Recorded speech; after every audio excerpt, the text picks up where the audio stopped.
The Bible declares that God so loved the world that he gave his only begotten Son, that whosoever believe on him shall not perish, but should have everlasting life. God wasn't looking at himself when he gave his Son, and if he was looking at himself, he would never gave his Son. Amen. Yes.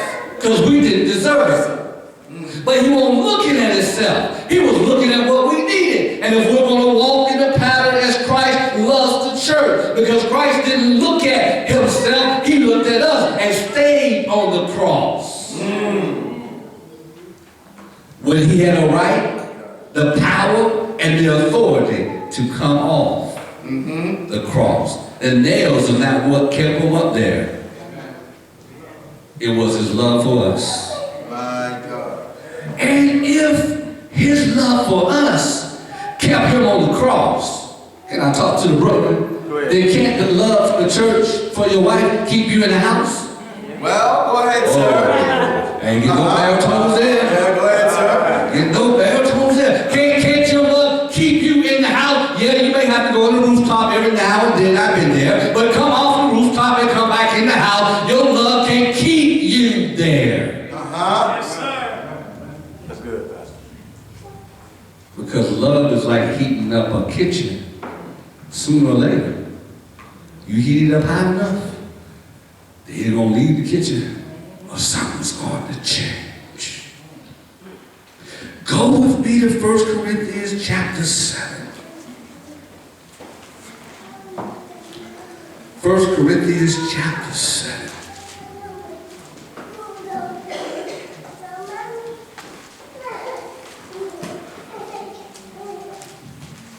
First Corinthians chapter 7, the King James Version. Listen to what it says. Let the husband render unto the wife due benefits, and likewise also the wife unto the husband. And the King James Version is so nice. It's such a nice version. But the New Living Translation says, the husband shall fulfill his wife's sexual needs, and the wife shall fulfill her needs. We always look at it from the opposite side. Well, how do you fulfill the needs if you're never home?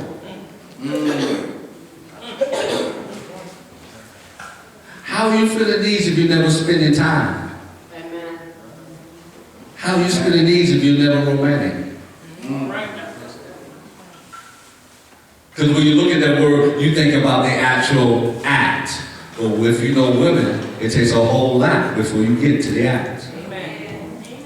That's There's no help in this house. Go ahead, sir. And so if you're really going to fulfill it, then you have to set it up from morning till that evening. Amen. Stay right there.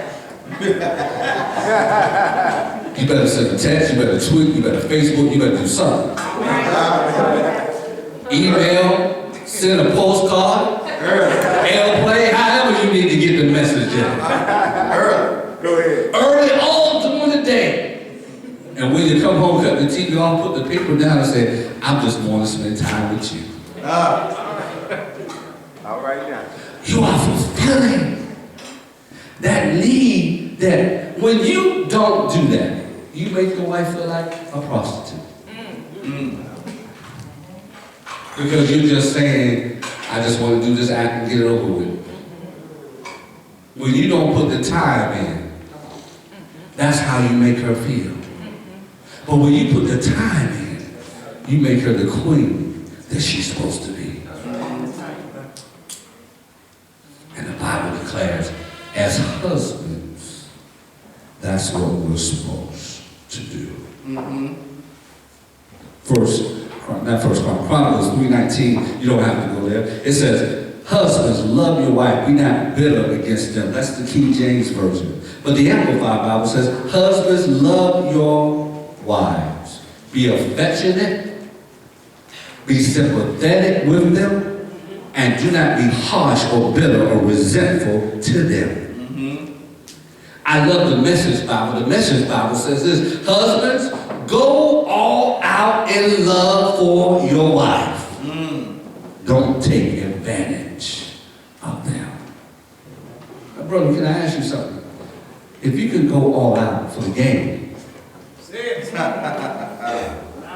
And you can go all out for everything else. But she don't see you go all out for her. How do you think you make her feel?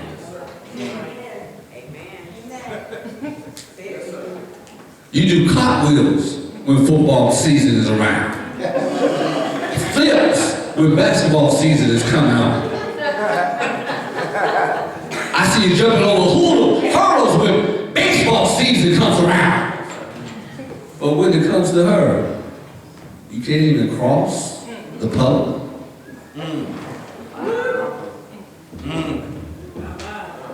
It says, go all out in love for her.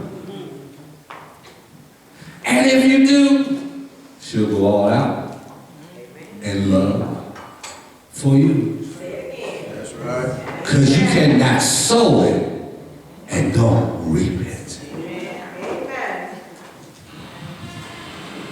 So the question is, are we going to rechannel our energy to be the type of husbands God has called us to be? Let me take you to 1 Peter 3:7. Don't go there. I'm going to read it to you right quick. Likewise, ye husbands, dwell with them according to knowledge, giving honor unto the wife, as unto the weaker vessel, and as being heirs together of the grace of life, that your prayers be not hindered. Can I read it from the Amplified Bible? Listen to what it says. 1 Peter 3:7. In the same way you married men should live, considering with your wife, with an intelligent recognition of the marriage relationship, honoring the wife as physically the weaker, but realizing that you are joint heirs of the grace of God's unmerited favor of life, in order that your prayers may not be hindered and cut off. Otherwise, you cannot pray effectively. Yes, sir. We want to be great worshipers and be all these in church. But if you don't have it going on at home, the Bible declares that can hinder your prayers. So he said, you got to have knowledge. Remember I said, when you find a wife, he needs to be a hunter. A hunter has knowledge of his prey. He knows their behavior. He knows what they like. He knows all about who he's hunting. You should know your wife better than she knows herself. You should be able to just hurl on the phone when you answer. Okay, what's wrong? I do that to my wife all the time. Okay, what's wrong? Ain't nothing wrong. Yeah, something wrong. Don't tell me nothing wrong. I can hear it in your voice. And all you did was say hi. Has equipped us. We should know them in such a way and recognize them as the weaker vessel. Live with them with knowledge. If you know every player on your team, whether it's football, basketball, baseball, soccer, whatever, if you know every player on your team, every position they play, every coach on the team, you should know everything about your life. If you can give me stats from years ago of what your team did, you should be able to give me stats about your life.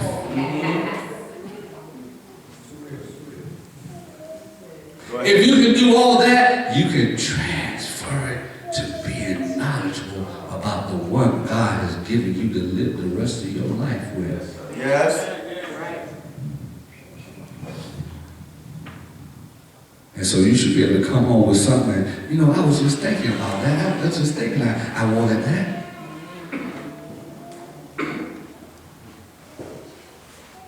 That's how it works.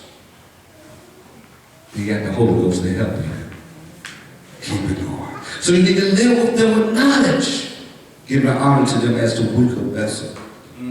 The third definition of a husband, and I only have one more after this, and I'm going to be done. One who is a worshiper of the one and only true God, Jehovah. Yes. His son, Jesus the Christ. and one who prays. Go with me to 1 Timothy chapter 2, verse 8.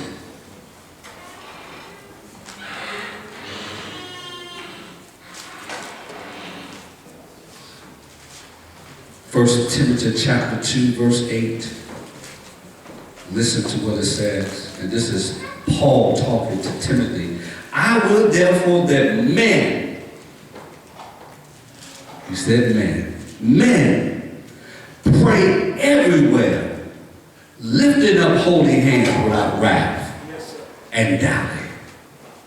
In other words, if you're going to be the husband God has called you to be, you got to be a worshiper. We're not talking about a worshiper of Muhammad. We're not talking about a worshiper of Buddha. We're not talking about a worshiper of Confucius. We're talking about a worshiper of the only true living God, Jehovah. I ain't talking about no Jehovah's Witness either. We're talking about that God, his son Jesus, that he sent to die for our sin. You need to be a worshiper. And not only a worshiper, you got to be one who prays. Because when you got everything facing you and you don't know where the next meal is coming from, where the money's coming to pay the bill, you need to be the one that fall down on your knees